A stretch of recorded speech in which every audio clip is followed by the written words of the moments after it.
why did they make us study so hard to know everything, and then now there's like nothing happening? Like now we need to sort of spoon feed our vets to like learn everything. How is it possible? Like what happened in the world? And it's not just South Africa, it's all the other universities as well. I've hired a bunch of vets, from England, from Australia, from New Zealand, from South Africa, from everywhere. And it's the same story. It's the same thing. I have to spoon feed my doctors, which is the most bizarre thing. Hubert, I tell you, I have no idea what's going on. So do you feel that the expectations at graduation are less than what they used to be, or potentially the opposite is that what you guys knew before was a lot less than what they have to know now? Maybe that is true. And maybe they know more now than what we knew then. No, but they know more now but in a lot less depth. Correct. I mean, that's correct. But in the end, what happens when you have a consult coming to your clinic? Yeah, they're not going to ask you the Krebs cycle in physiology. What's happening in this? They want to know: can you fix my dog or cat or turtle or snake or rabbit? And please, doctor, save its life. They don't care about your knowledge about physiology or chemistry or anything. They just want you to fix animals. I love that because biochemistry was the subject, the subject that I almost failed at uni. Well, I failed, but I didn't get the Krebs cycle at all. Let's start this because I want to talk about all of this. I'm Gerardo Poli. I'm Hubert Hemstra, and this is the Vet Vault.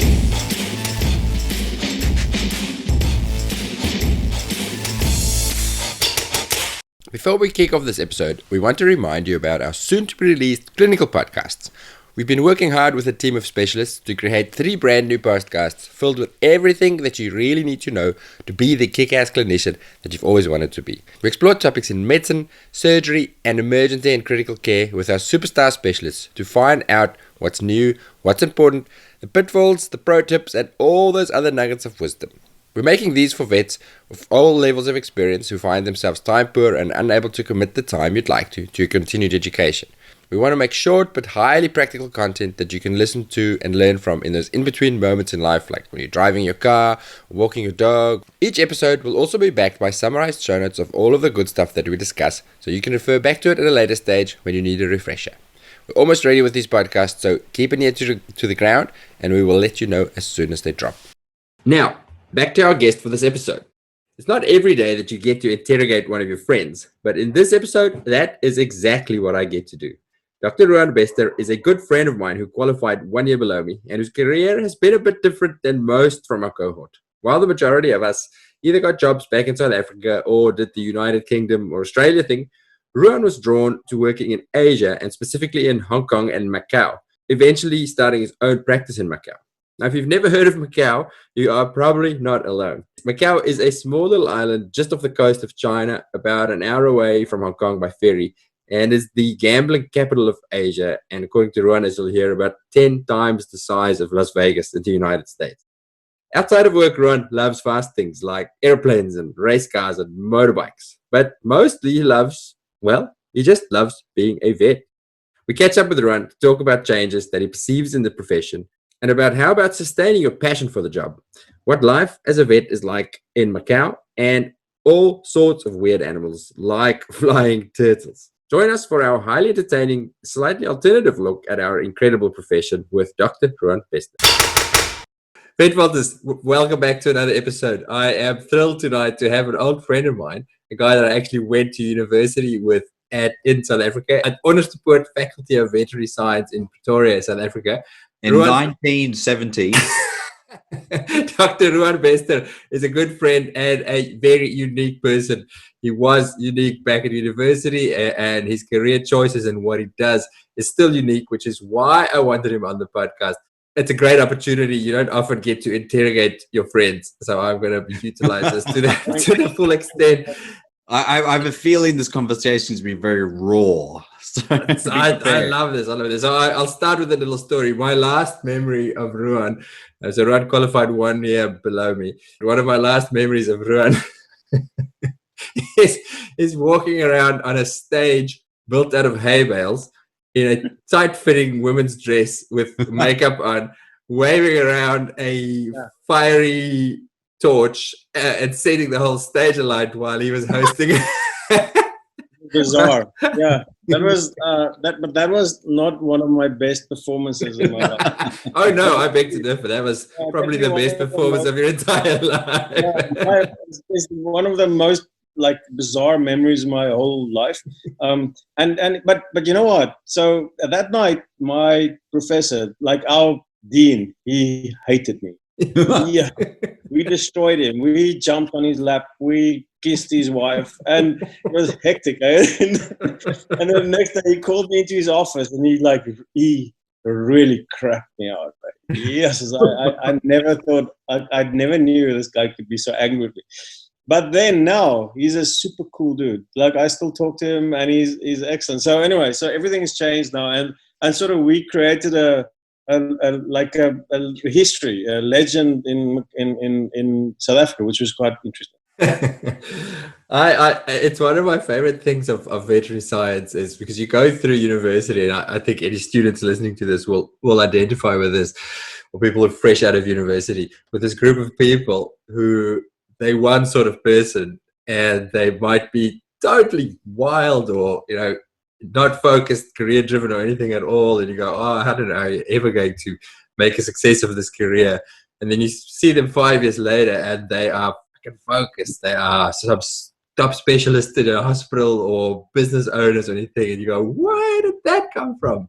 I love that there's no prediction between what somebody's like as a student and how they're going to turn out. Have you experienced this the same? Correct. So for me, I think like in our class, Gert, so in I used to be with Gert in his class. Then I failed physiology, and I had to like stay 1 year behind. But he went ahead because he's super smart. So he's like, but he's super. Like he's he's just one of the top students that you can ever meet. So Gert was in front of me, and I had to stay behind. I was really, really sad. I was really like, because it like messes with your head and it messes with your brain. Like your friends are going ahead, and then I just had to like pick myself up and I need to go again. But again, so in our class, and I think in his class before, because they're still my friends, and in our class after him, the middle guys, all the guys is not the smartest, and all the guys is not the bookworms and the photographic memory guys. They seem to be able to be the ones that succeed in this industry, because you need to work super hard. Like there's nothing, you don't need to know everything. You can look it up, but you need to be super good with selling your industry, with what you know and what you can do. So that's how you attract people, and you need to convince them that you know what you're doing. So your personality counts 99.9999% of your success. So your book knowledge is not so important. It's your personality and your way that you speak to people. That's super important. I would agree there. However, it's really hard to identify when you're in an interview. But I would hire someone who felt comfortable in the consult room, be able to communicate in a way that left the client feeling like as though connected and confident in whatever it was, right? You don't have to have the answer in the consult room, right? You just have to leave them in a state which is that they feel like as if you could help them and you have a pathway forward. And I would hire someone who was able to leave the client in the consult room feeling that way, then hire someone who felt like as if they had encyclopedic knowledge, but then couldn't connect. Correct. But that has to do with the way that you present yourself and how you can portray yourself as well as your knowledge about the case, and to spot the diagnosis, to spot the problem very fast, making the owner know what you know. And And I think because, like, let's say my young doctors that work for me now, they will be telling owners, no, they need to vaccinate and they need to do this and this, and then, but that's got nothing to do with the problem that the owner brought in. It'll be like a ringworm, and the owner brought the cat in for a ringworm condition, but then the doctors will say, no, but there's a problem with the leg here, and you need to focus on this, but the owner doesn't want. They want you to treat the skin. You can find other things as well, but they want you to portray that you know what you're seeing, and then that's a big problem at the moment. It's listening, and addressing the main concern. Yeah, correct. Address the main concern and find extra things afterwards. Yes, absolutely. Yeah. So here's the question, and I ask this because, well, what we try and do with the Vet Vault and some of the other stuff I do and stuff I write and that is about trying to teach these skills. Is it teachable or is it an inherent thing? Do you have it or you don't? Or is it, if you don't have it, when you graduate, are you going to struggle? I think you have it. I think it's genetic in your body. You must have it. If you can get taught, it. But I don't think because, okay, let's say for me, I've been doing this for 16 years now. Every morning when I wake up, I go to work. I love what I'm doing. Okay, so I'll spend extra time looking at certain things, and I'll recognize certain things. If I didn't really want to work, if I didn't want to do anything, I would just float. I just vaccinate every animal. I think it's like a genetic thing. I'm sure it's genetic. I don't know. I think it's like inherent, like it's built into your body. I'm not sure if you can teach it. You can teach it, but I think you can. I'll think you can forget it. So we talk about two different things here, or you are. The question I'm asking is the ability to connect with a client. I believe it is teachable. I think it comes more easily to some people who have that skill, but I think you can. I'd like to think that you can teach it, or you can develop it over time. I've certainly gotten a lot better with it over the. Correct. Okay. You're talking about passion. You're talking about motivation and passion, which I'll come back to because that's a big thing that I recognize in you. Gerardo, I see you pondering and scratching your mustache. I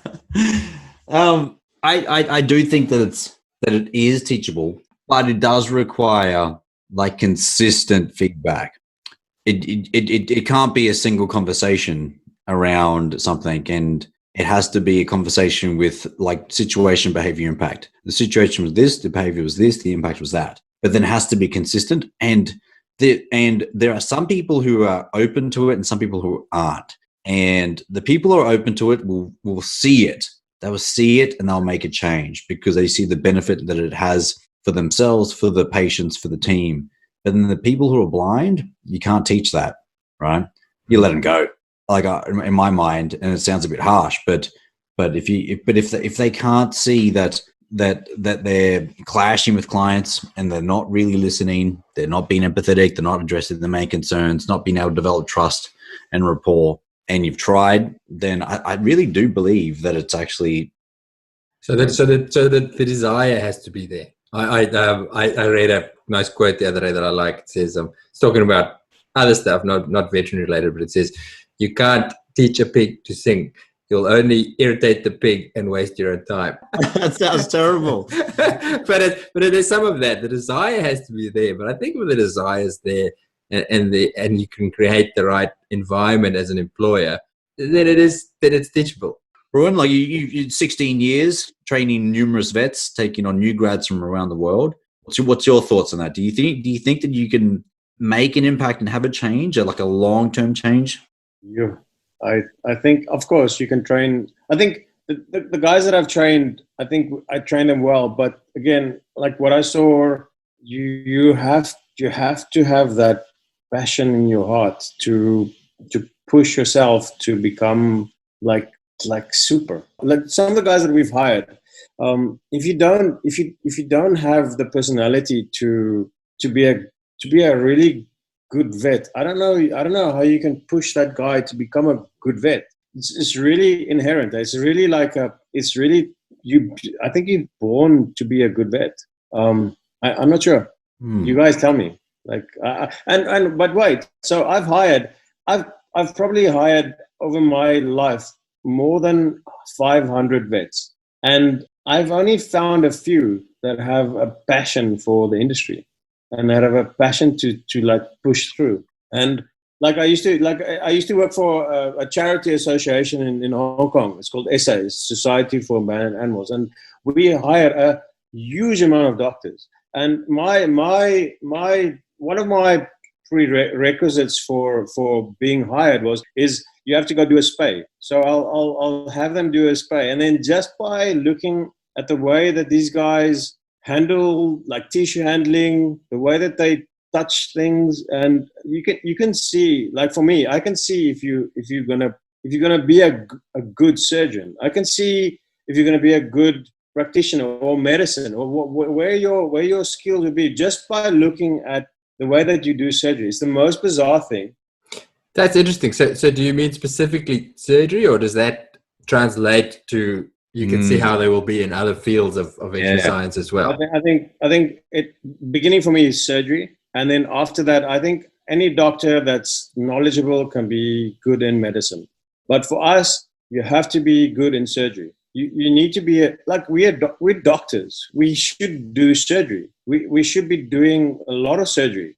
And why would you hire a doctor that can't do surgery? Like, that depends on the practice. There's heaps of practices where you can get a job where you don't have to do, because not every vet wants to be a surgeon. Yeah, but still, you need to be a surgeon. You need to be doing surgery at some stage in your life. And like, okay, so some people just want to do medicine or anything, but at some stage, like, you have to understand. Okay, so to do medicine, you have to have some sort of knowledge about the body and how things work. And how can you make decisions on medicine if you have no idea what's happening with anatomy, physiology, anything like that? So okay, so surgery is the thing that you've identified as a thing which kind of is like I'm trying to put words around it, but it's kind of like it holistically encompasses the traits that you believe or that you've seen or you feel that helps develop a whole well-rounded veterinarian potentially. I think surgery is super important for doctors because if you're a good surgeon, you can find work easily. I think for me to hire a doctor that's better in surgery is easier for me to hire. I would hire a doctor faster if he was better in surgery than not. I don't know. What's your thoughts, Hubert? I think it is, but I think it's practice dependent. Your practice obviously is heavily surgery dependent, but I think that there are clinics where certainly where I used to work, we had consulting vets who are very productive and great vets. They just weren't surgeons, and it didn't translate into anything else. But I want to pivot away from this for a sec, Ruan. You said something earlier about that passion and that drive, because I can see what you mean with this, with how you do a spay might translate into your level of care and your level of attention to detail and things like that, even if you don't need to do the surgery. But it's that level of care and that passion and that drive. And this is partially why I wanted to talk to you, because 16 years in, I've got we have a lot of mutual friends who are vets and have varied levels of passion and love for the profession still. Lots of them have dropped out, and I've had lots of people I've worked with who've left the profession or changed tack in that. Whereas you are probably not probably the hardest working, passionate clinical vet that I know out of our cohort of classmates. Where does that come from? How do you maintain that? Is it, can you shed any light on that? Is it true? Do you still love it? 16 years on, do you still love the clinical work? Of course, I love what I do. So I don't wake. So in the morning when I wake up, I don't wake up and think, oh shit, I need to go to work. I don't want to go work at the moment. I want to go watch a movie, or I want to go to the beach or something. So I love my job, but that's not even because the whole night my staff is messaging me. So I actually do not sleep at nighttime as well. So the whole night I'm like replying messages because our hospital is 24 hours. So the whole night I need to reply. I need to let them know. But I love it. I absolutely love it. And then so I wake up in the morning. I go to work. It's excellent.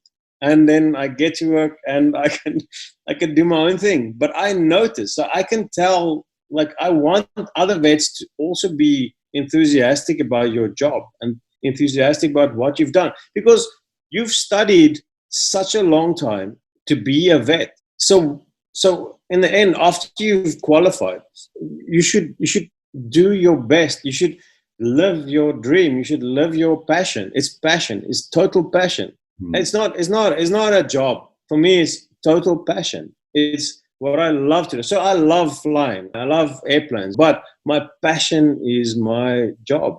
And to wake up to your passion is the most important thing in your life. I have many friends that so many of our friends have decided not to be vets anymore. So I'm just thinking to myself, you've wasted 7 or 8 years of your life studying what you want to do, and then after that you've studied, then you go and do something else. You become a attendant at a Checkers. I don't know what shops you have in Australia, but like then you do that, or maybe you do something else. Like why would you even waste your 7 years in that way if it's not your passion? Why would you do that? Okay, listening to what you said there, Ruan, reminded me of a conversation with Nigel Marsh, and Nigel Marsh said something which really kind of struck home for me, because people look at my life and they go, where's the balance in your life? Where's your, where's your time with, family? Where's your time with friends? Where's your time with da ba da ba da ba da ba da? And what they do, right, is they're projecting their expectations on what balance looks like for them on you, right? So there'll definitely be people listening to you right now going, dude, people listen, like texting you in the middle of the night, and then you come into work and all this. But what I hear though, is passion, and exactly what you said, passion and energy. And what comes across to me and just resonated with me was the fact that it's because you love it, right? So work-life balance for you is the fact that you love what you do. So what do you say? What would you say to someone who looks at you and goes, hey, this guy has no balance, and I look at his life and, all I feel is burnout? Okay, so correct. I don't think I have 100% balance in my life. I don't think so. But I think the balance that I have is I can sort of afford what I want, but I can't. So we work really hard and we make enough cash to buy things, but we don't have enough time to spend our cash. So that actually is quite an interesting situation. So the work balance thing is not a good thing. So we can't really appreciate what we want because you're working all the time.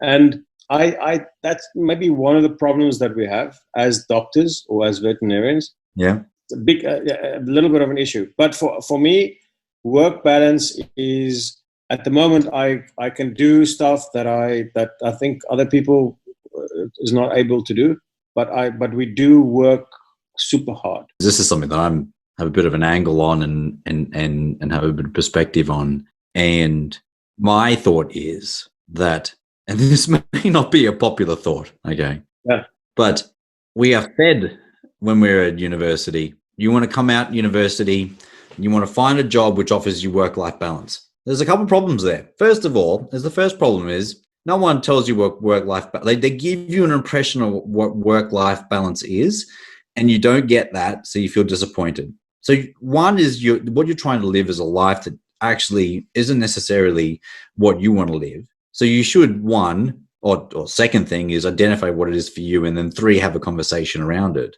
But your 20s and 30s, right, should be about living, true, but should be about setting yourself up for a financially secure and successful future. Correct. Yes. And if that means that you spend 10 years working hard to solidify your knowledge and skills and creating a solid career for yourself, then isn't that worth the sacrifice, potentially? Okay, absolutely. 35s and 40s, you have a business, you have a life where you can travel the world.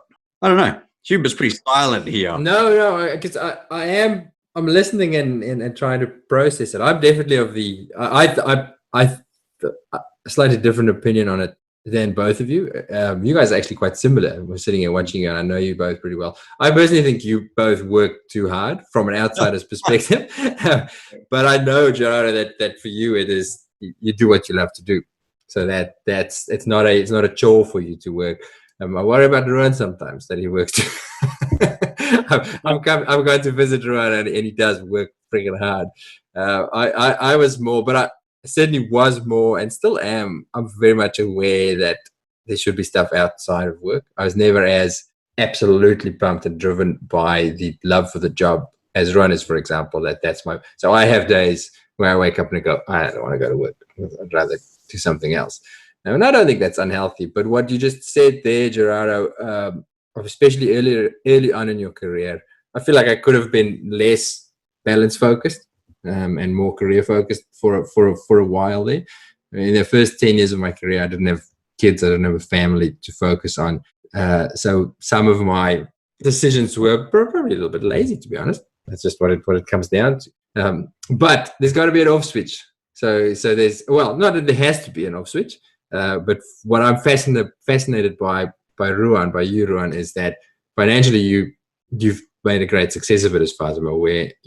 You don't have to work as hard as you do financially. Lots of people work hard because they have to, because they've got to pay the bills. Whereas with you just work hard because you love it. And I'm still fascinated, where does that love come from? Have you always loved it?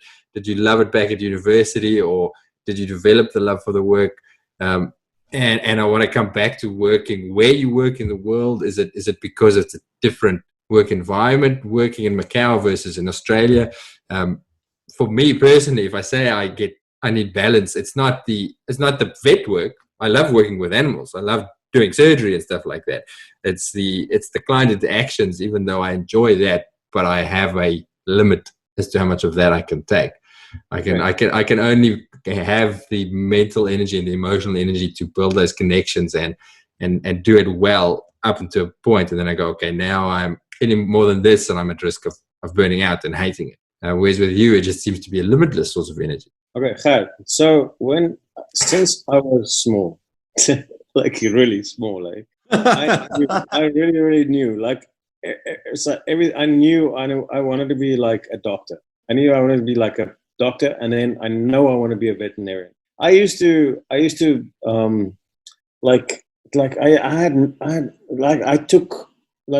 love animals, and I took snakes to school. I took spiders to school. And then it was bizarre. It was hectic. I at my house, if the cats killed a mouse, I used to, which I don't really like to now talk about, but I cut on this small mouse, and then I check the heart, and I check the lungs, I check the intestine, and then so I checked everything, and I knew since I was really, really, really small, I wanted to be a veterinarian. But then as I got older, they always told me, no, you need to be super smart. You can't get into university if you don't have 90 plus and everything. So I thought, okay, I'm not smart enough. I can't get into university. And then I thought, no, I'll be a lawyer, because when I was young, there used to be like a program called LA Law. Yes, and I wanted to be a lawyer because of that. Yeah, you remember that, eh? Yeah. LA Law, yes, and I want to be a lawyer. So I thought, yes, I can be a lawyer. So I went and I checked what you need to do to be a lawyer. There was like things you have to do to be an advocate and a lawyer and all these weird things. And I thought, oh, okay, okay. Anyway, so I didn't have anything. And then, but still, I wanted to be a vet, and because I grew up on a farm, and it's amazing. Anyway, she loved animals, and then, but I also love flying. My dad used to be a pilot, and then he sort of introduced me into like the flying field, and I also want to be a pilot. I want to fly things, and then one day I decided, hey, if I'm a vet, I can always be a pilot. But if I'm a pilot, I can never be a vet. So I'd rather be a vet, and I can do both. So now I can afford to buy my own planes. So I have a few planes already, but yes. So I'm already, so I can, like, it's amazing. And I can do this while being a vet, which is excellent. So after school, I had to go to university, but I decided, no, I want to go to the army first. because I'm not 100% sure what I wanted to do. If I wanted to be a vet, I need to be super smart. I'm not smart enough, and maybe I need some time to think. So after school, I had to go to the army. After the army, I went to travel around the world. And then while I was traveling, I decided to study in Canada. So then I studied in Canada for 1 year at the University of Guelph, which is unbelievable. It's an excellent university. And after that, my parents told me, no, it's too expensive in Canada. I need to come back to South Africa. So I met Hubert in South Africa. So the first test that we had at university it's called a bones test. So they give you like a box of bones, and they tell you to learn everything about a bone and where everything implants and what nerves supply this muscle and the origin and insertion of this bone, this little crevice. I don't know if you guys had that same thing, but then for us, it was super difficult. And you have to know all these things about it. So Gert was one of the 3 people that passed the test in the whole class. Yeah, but I didn't do very well. They warned us when we first they ever had me, they said 90% of you are going to fail this test. And Yes. a bunch of smart asses we did really well at school. We're sitting there, well, I'm not going to be part of that. I think they do that test just to put you in your place. And I think I did scrape through on that test. Because all the people, so everybody in our class, everyone that got into that position into the university, they think they are like super smart. Yeah, you were probably one of the smartest kids in your school. Yeah, they think they are the cream of the crop. And they're now veterinarians and they're going to be vets, and they're the 1% of the 30,000 that applied or whatever. And they're the smartest people in South Africa. And in one test, 90% of the class failed. It's the most bizarre feeling. So anyway, so Gert survived that test. So obviously he's really smart.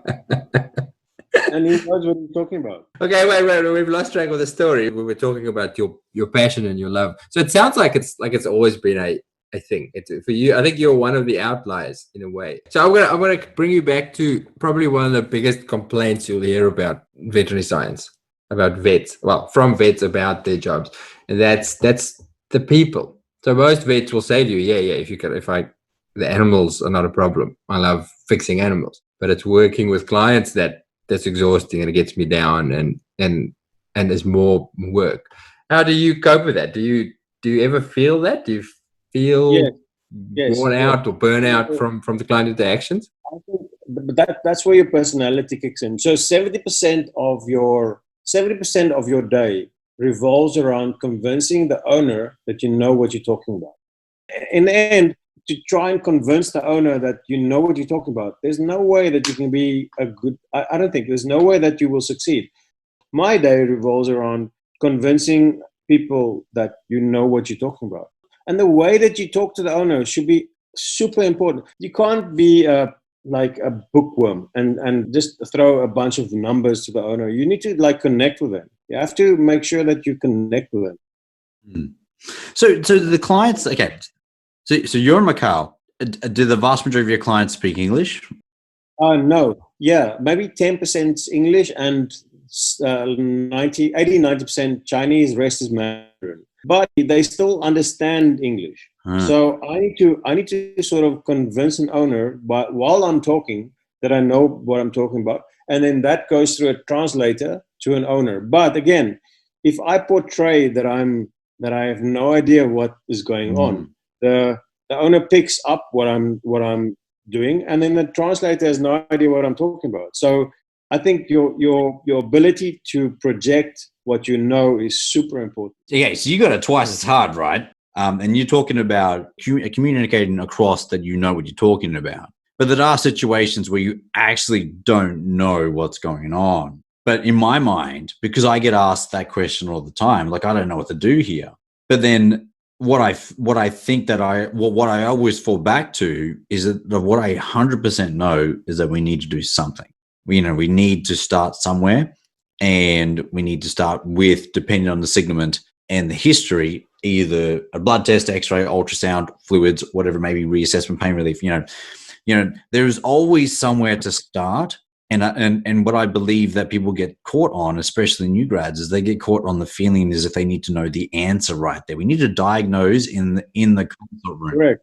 That is completely unfair on yourself. So what I get really, like, because for me, in terms of conversing with the client, I am 100% confident that your pet is sick and we need to do something. And I just need to decide what that one thing is. I don't know. How do you tackle that when you're uncertain about what may need to happen? Totally what you said. You need to sort of convince an owner that you do know what you're doing, even though you don't know what you're doing. I would never come to an owner and say, I have no idea what I'm talking about, and we're not sure what the disease is or what's happening. We will always say, no, for instance, we still need to do some extra tests, and we will find out the problem, and we will diagnose the situation. Yeah, absolutely. That comes down to how the owners want to feel, not what they want to know, how they want to feel. And they want to feel that you have a plan. They want to feel confident in your ability. They want to feel reassured. And it's exactly what you say. The confidence does not need to be, I have the answer, but I'm confident that I have a plan. And be clear about, this is my plan. This is what I do know. This is why I don't know everything. This is what we need to do. It's that clarity. Okay, that's 100% true. There's a plan. There's a way for figuring out what's going on, and it's just step by step until you've reached your goal. And it just takes a little bit of time to figure out what's going on, but you just need to keep going.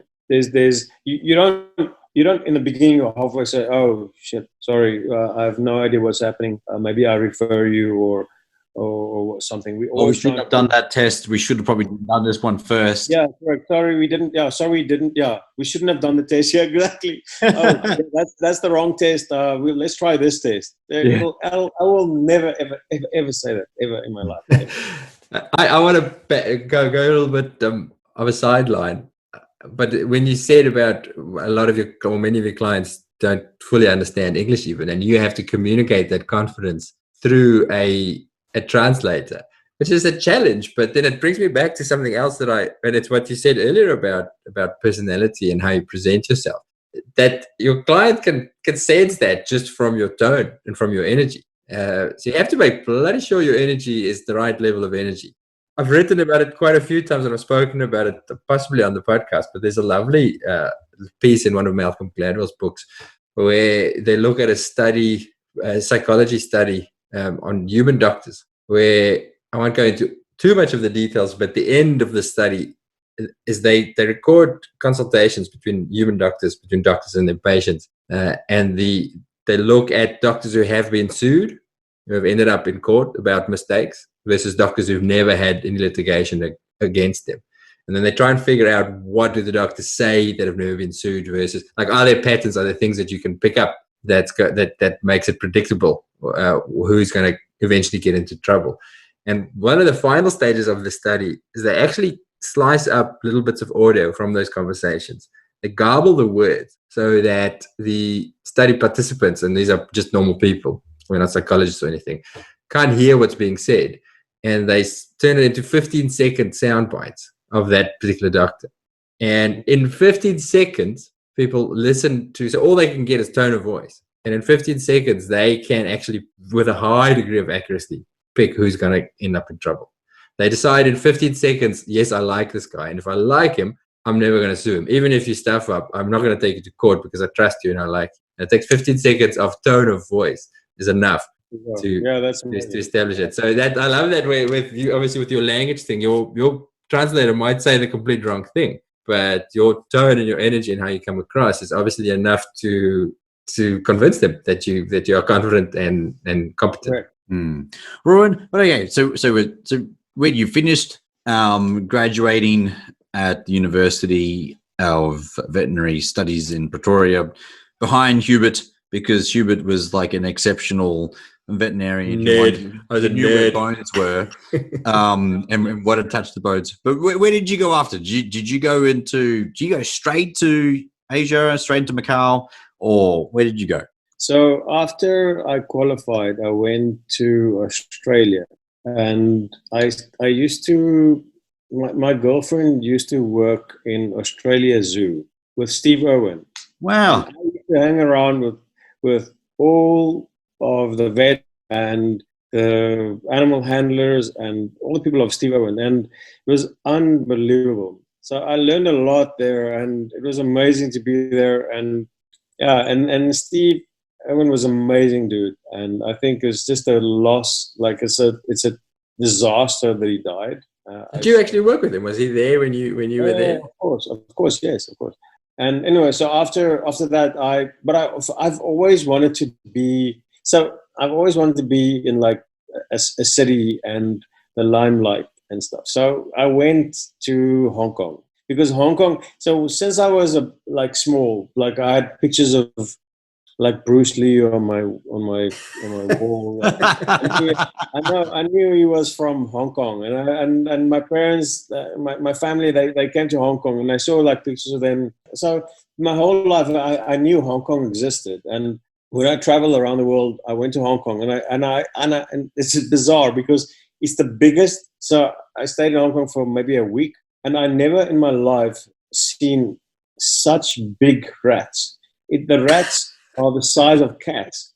And I thought to myself, this is a sick city. But I loved it. This is a sick place. And I saw the lights, and the lights just bedazzled me. I loved it. And then so I went to like Japan is unbelievable. Asia is unbelievable. I worked in all the weird different countries, and I did all weird stuff, and it was amazing. But I've always loved Hong Kong. And when I could come to Hong Kong, because one of my friends had a practice in Hong Kong, and I applied for the job in Hong Kong, and I got it. So I came to Hong Kong, and then they sent me to Macau. But Macau, I never knew what Macau meant. Like Macau, what is what is Macau? Well, you got to tell the listeners where Macau is, because like I Googled it and I was like, really? Is that it? It's like less than 4 kilometers or something like that. Correct. Okay. So I got hired by the company in Hong Kong, but to register in Hong Kong takes a month. So for 1 month, I had like nothing to do. So they said to me, okay, hey, listen, go to Macau, go manage this one clinic go work in this one clinic that we're managing in Macau, and we'll sort you out in Hong Kong. So they sent me to Macau because here you don't need sort of anything to work. They got me a work permit just super fast, and I worked here for. I thought it's going to be a month. I hated it. I hated Macau. It was like dump. Eh? It was a dump when I got here. It's disastrous. I got here. It's dirty. It's nothing like Hong Kong. There's no lights. Everything is small. It's like a cowboy town. Okay, but then, my goodness, after 1 month, I decided, okay, maybe I stay a little bit longer. So I stayed here for 6 months. I loved this spot. I loved it. Macau is unbelievable. So Macau is it's the biggest gaming revenue country of the world. It's 6 or 7 times bigger than what they generate in America, in Las Vegas. Whoa. They've got all the big casinos here. Everything is super. Everything is like 5-star. They outdo everything else. So Macau is the hub of Asia. So you've got 1.3, 1.4 billion people that come to Macau. So Macau it's a huge gambling industry, and compared to the USA, it's unbelievable. So this place is like the number 1 place in the world to be, until now, because it's just bizarre, because the virus has destroyed everything. So I'll give you my insights on Macau. If any listeners are ever considering working in, well, once the whole COVID thing blows over and we can go anywhere in the world again. I went to Hong Kong a couple of years ago for something else, and there was a great opportunity to go visit Ruan. And I'm the opposite. The bright lights and big city thing is not my scene. Love visiting it, don't want to live there at all. So I had zero expectations of Macau. I went there purely to visit a friend, and I was like, well, I'm going to hate it. And I didn't. It was a fascinating city. I'd love to spend a bit more time there, because it has the casino strip, which is fascinating, but not my scene at all. But then there's the other half, there's old Macao, which You loved it. I know you loved it. I love it that you said I visit a friend. You didn't mention him. It was Ruan. Yeah, no, I went to see Ruan. That was my sole purpose of going there.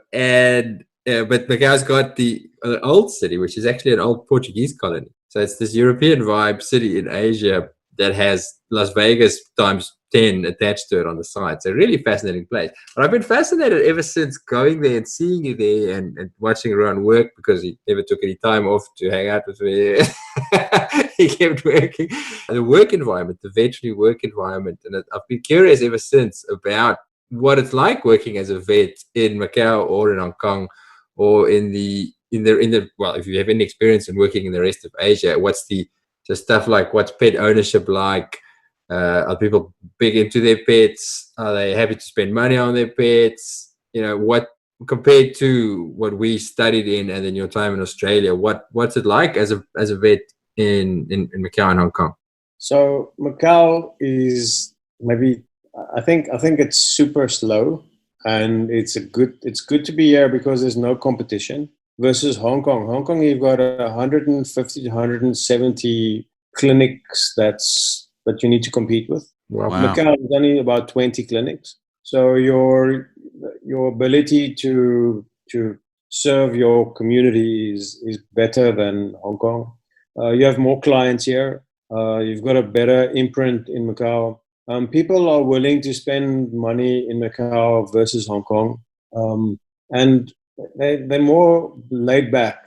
I think they're more relaxed in Macau, and it's a good place to be. Our tax is super, like we pay no tax in Macau, and it's a good city to be in. It's excellent. They've got the casinos, and the casinos pay all the tax in Macau. Wow. That's astounding. How do you live in a place like Macau? No tax. That sounds amazing. There's no tax. There's no tax in Macau. Hong Kong we're still running on between 5 and 16% tax in Hong Kong, but for Macau there's nothing, and it's excellent to be here. Like the government really take care of the companies in Macau. And cost of living. So let's say I'm imagining somebody listening to this going, well, that sounds pretty cool. I want to go and work in Macau, but do you know how? I'm not going to ask you for numbers, but do you know how vet salaries compare there compared to Australia or and the rest of the world? Have you got any idea? I'm just curious. I think we pay much more over here. So, and the cost of living very high?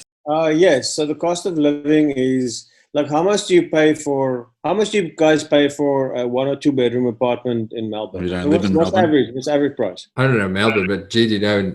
In Brisbane, depending on where. If you lived right in the city, I'm sure it'd be somewhere around about 400 or 500 per week, but Australian dollars. But if you lived out in the suburbs, 1 2 bedroom, maybe 250. So that's renting. Are you asking about buying, Ruan, or about renting? Yeah. No, for renting. Okay, so let's say, how about per month? How much would you say is Australian dollars per month? Maybe $1,000 to $1,500 per month for a not as expensive place in Brisbane, probably. Okay, so for us, let's say so 1,000 Canadian, no, 1,000 Australian is about 12,000 Hong Kong. Mm-hmm. So for us, 12,000 Hong Kong, maybe you live in a one bedroom apartment. Mm-hmm.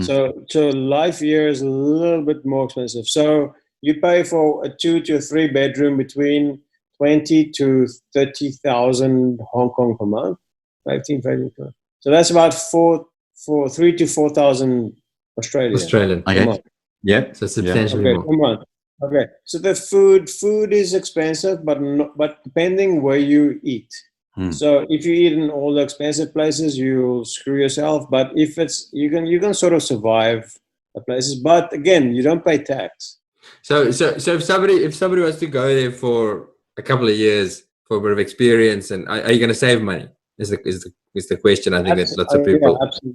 Yeah, absolutely, yes. Because like vets over here get paid a lot, and compared to other places, I haven't seen salaries in any other country that compare to us. But the thing is, once you come here, you need to you need to adjust to your environment. And it's quite interesting because most people do not want to live in a place like this. They don't want to live here. So that you need to be super enthusiastic to live here.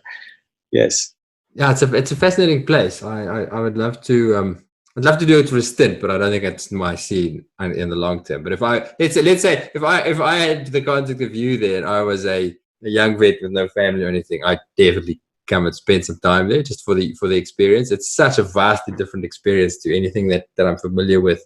And then if the added bonus, if I could save a bit of money, I think it'd be cool adventure. If it was like 6 months, 12 months, whatever it may be. But then, as it sounds, you talk about exotics and all those kind of things. Is like, if you're going to work in Macao, you expected to kind of work small animals, dog, cats, lizards, whatever kind of furry mammals, and things like that as well.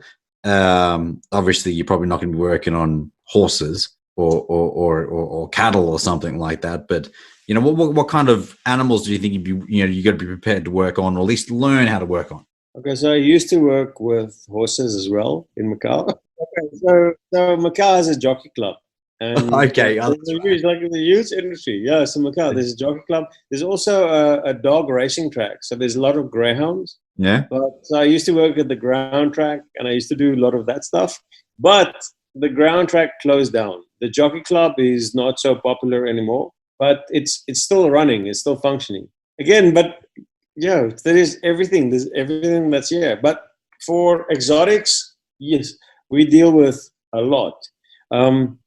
There's a lot of rich people over here that have a lot of strange animals, and they managed to get these animals into Macau.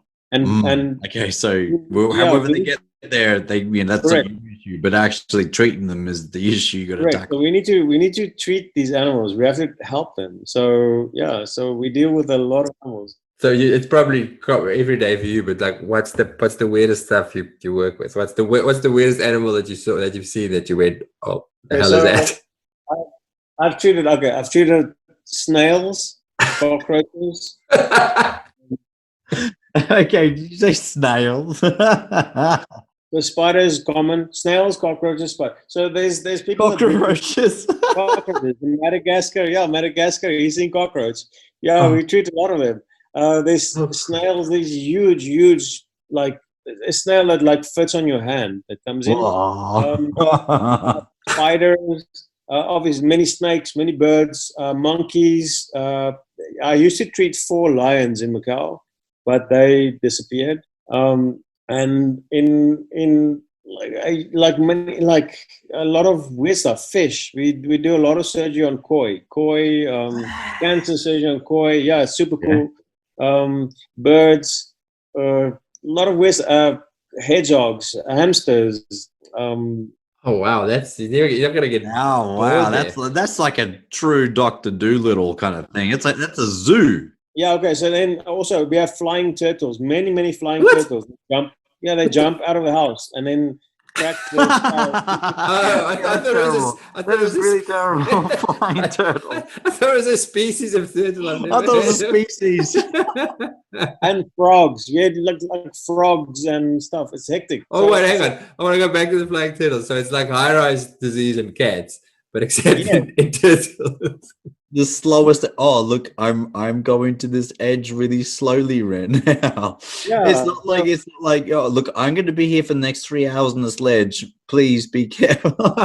Yeah, it's bizarre because I don't know how you can keep a turtle and let it jump out of your house on the floor. It's bizarre, but it's true. So we get these turtles that's like they hit the floor and it's just like an ice cube breaking. I should not. I just feel so. I'm still blown away by the fact that both Hubert and I thought flying turtles was this kind of like flying fish turtles. Like, wow, that's a really acrobatic turtle. And then, but you know what? So what I've learned here is if you fall from if you fall from 8 stories below, you fracture your jaw, your legs, your pelvis. You will sort of basically break everything. If you fall from 8th story and to about the 24th story, you sort of survive. You only fracture your jaw. And I'm not sure. I'm not sure how this works. It's the That's most bizarre. This is not really a research project that you're going to get ethical approval for. Does the same 8-story rule apply for turtles? Do they do better if they fall from higher? No. I think if a turtle falls 27 stories, I think he's not going to survive. He gets the floor. Oh, poor bloody turtles. It's hectic because those things get destroyed when they hit the floor. And then I need to so basically you glue the shell together again. We've got dental acrylic, and so we use that, or we just use, like, you've got glue it's like A and B, you mix together and hot. So we just stick it we stick it on. You just like reconstruct the shell and you stick it on, and it's super. And then you make it, it's wonderful, and then they survive. A lot of times, like people they'll bring sulcatas. The sulcata is like 50 to 100 kilograms, huge. What is it? Oh, the tortoise. Like big tortoises. So What? they'll say, "Hey, my Tortoise? tortoise." 100-kilo tortoise. Where the hell does it stay in? Huge. in So like these things, they walk around in the house. Next thing, they'll bring this thing in. No, it didn't poop for a week or 2 weeks. Please help. Or doesn't want to eat. So we'll X-ray it, and then you see these huge like stones in the bladder or stones in the intestine. And then we need to. So we open the shell in the bottom. It goes through anesthesia. We open the shell. We actually take up the stones from the bladder. We take up the stones from the intestines. They got fecalus, got urulus, all weird stuff. Then it all depends on like food that they feed and environment and all stuff. It's hectic, but it's wonderful. I used to take so there's a lot of people. So a lot of people in Macao have a lot of money, so they can afford to buy weird stuff. So they buy really expensive koi fish from Japan. Yeah. But most of the koi that they get are like have white, so they've got a white and an orange and all these weird designs. But the white spots, they get nailed by the UV light. So so then they get cancer on these white spots. So we need to cut the cancer off the body, and then you need to cut part of the tail to stitch onto the skin. It's hectic. It's unbelievable, but it's wonderful. Wow. The stories that you're sharing, just I can understand the variety. But also then, right? I can kind of somewhat see how it rolls back to the filter, being able to do surgery, and how you see how they do surgery, and how you see how they tackle situations like that, because it's kind of like an indication for you how they would tackle the weird things that come through the doors. Their resourcefulness, their resilience, their MacGyverism. Yes, I hope so. That is one of the things that I wish a lot of other doctors would have is just like you sort of have to have common sense and try different things. So let's say you go through an operation, like every bone operation that you get, it's a different situation. Like you can plan a orthopedic operation really well until you get into the wound. Then maybe your planning is wrong. Maybe your plating is not going to be plating. Then it has to be a different procedure. You need to have the ability to decide different outcomes of a situation super fast and go through with it. And just I think go with it. That's what I don't see in my new doctors. Like they like super like it's book wise, but there's no common sense. I think that's maybe we should start wrapping up, but I think that's not necessarily the fault of the individuals. There's definitely in the pushing on 20 years that you and me have been in the industry for, in the profession for, there's less room for that, for well, just have a go. Because it's becoming more and more specialized, there's a pressure, and I think a lot of the younger vets get taught that if you're not good at this, if you don't know what you're doing, don't try, send it to somebody who does know. And I think some of that is because clients are also more demanding. They don't tolerate you having a go and it doesn't work, and they go, "Oh well, thanks for trying anyway." It's more like, "Oh, you stuffed this up. I'm going to take you to council." So there's definitely more reluctance to just have a crack at stuff, which is a bit of a shame. I don't know if there's a solution for that, but I can see why you stay motivated. I think it brings us back to your excitement and your love for the job, because there's such variety. There's certainly no room for you to get bored and in that sort of an environment. You've got me all pumped again to try new stuff. Yeah, super. And you know what? Maybe it's a good thing that I live in a country that's quite small, because we have such a variety of cases, and so there's a lot of clinics in Macau. There's like not a lot. There's 20, and once something doesn't work in another clinic, they always sort of find a way to us, and we're the last resort. So we have to fix the problem. So it doesn't matter what, we need to do it. We have to fix that situation. So we do whatever we can to fix it. I can see now again another layer of filter, right? Because what you're looking for is a certain type, a certain personality type, a certain, like, yeah, there really isn't it. Like, you are the end point, right? Correct. And yes, correct. and You have to fix it. like graduating from uni, I don't know if I would have fit that particular kind of subset of person you're looking for. Yeah. But I can see now that, what you're looking for is this particular subset of people who are able to, as we said before, resilient, resourceful, common sense, and just whatever it may be. But you need that to survive there. Yeah, and it's not everybody has that. I've said to Ruan before, he always teases me and says I should come and work there. And I always tell him, I don't think I should, you'll fire me, because I'm not necessarily like that. I like to know what I'm doing. I'm not that adventurous. It takes me a little while to get comfortable with new procedures. So you might struggle to find your perfect vet, right? I think we should wrap up. I could talk to you forever. We might have to get you back on just to tell us more crazy stories about working, about the sort of stuff, the stuff that you see in life in Asia. Those poor turtles. I just feel it's like an ice hitting a stone. It's like I could not think of any other way of explaining just shattering. Yes. Let's wrap up with our regular questions, just to stick to the program. I like to ask our guests about podcasts that they listen to. Do you listen to podcasts at all? No, I don't. Is that? I just had a thought. As I said that, I was just wondering. Are things filtered? Have you got limited internet access and stuff, or is it pretty open access? No, I don't have limited nothing. So I know you're going to ask me two questions. So the first thing is, do I listen to podcasts? If I don't listen to podcasts, do I read any books? Okay, so the first thing is, I don't listen to podcasts. Because I don't have, I promise you, I don't have time to listen to podcasts. So I physically don't have a time in the day to listen. I would love to listen to you, but I don't have the time at the day to listen to it. I promise you. And then do I read books? Yes, I do, but at the moment I don't. I rather just I'd get home at like 9 or 10 at the night, and I just want to go to sleep. And then I wake up in the morning and I go to work. So I work 7 days a week, so I don't have. I want to say I have time to read a book, but I don't, because you said I need to read a book. and I know that Elon Musk reads 2 books a day, and I know that Bill Gates is like 3 books.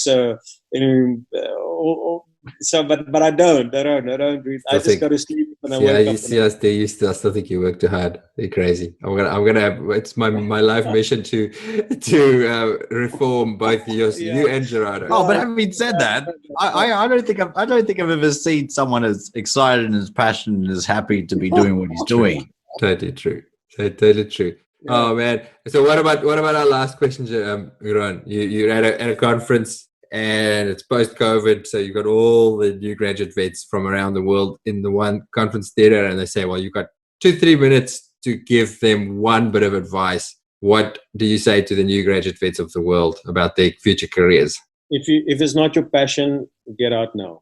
If it's not what you want, if it's not your passion, don't waste your time. Don't waste your time studying something that's not your passion. There we go. Yeah, that's straightforward and blunt. But I was stuck at second year when I really didn't realize what it was to be a vet, and I spent like a good year trying to decide whether or not I should have changed. But like, that's a really good. That's if you're out there and you're not sure and you're thinking of it, you're about to start it, or you're in the first year and you're uncertain. Really think about it.